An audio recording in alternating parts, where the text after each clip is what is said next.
Throughout the world today, ordinary men, women, young people are standing up to say enough is enough and no more.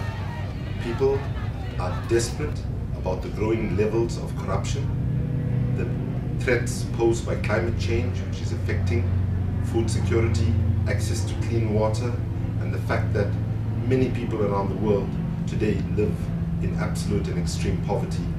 That is what is driving the protests that we are seeing around the world. These protests are an essential and important part of democratic society.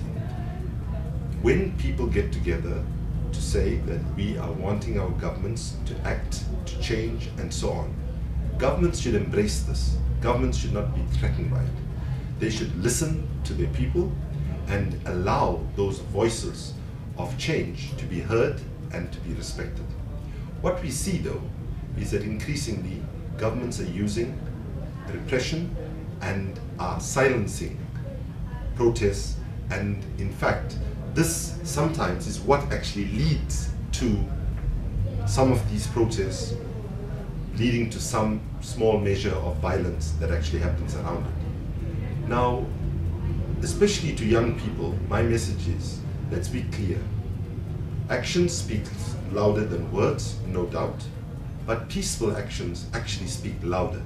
Because when a protest ends up in some measure of violence, even if it is a small scale violence like the breaking of a single window, then in fact what gets reported in the media is not why people were protesting, but the fact that a window got broken, and the core purpose of the demonstration can actually get lost.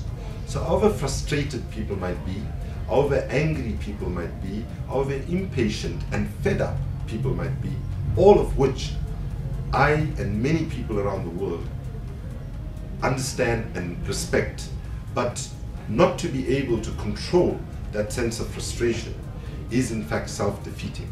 So therefore, my appeal to young people and to people generally who are standing up and saying enough is enough and no more, we will not tolerate the level of injustice that we have in the world, is that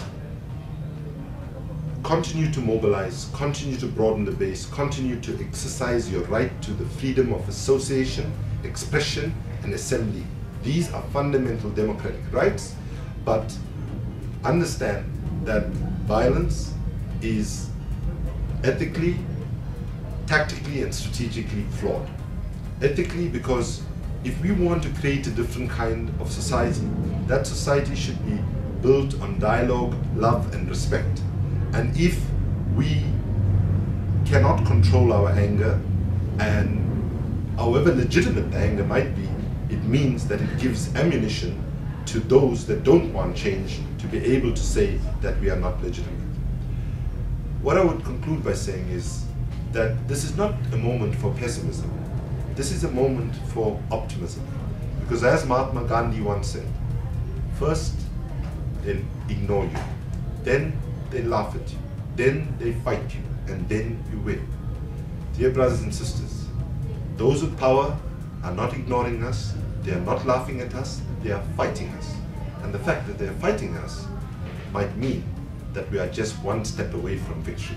And I believe that this victory for economic justice, social justice, environmental justice, climate justice will only be achieved if we can mobilize large numbers of people and we are able to do whatever protests we do in a peaceful and thoughtful, creative and innovative way. Obrigado. Thank you very much.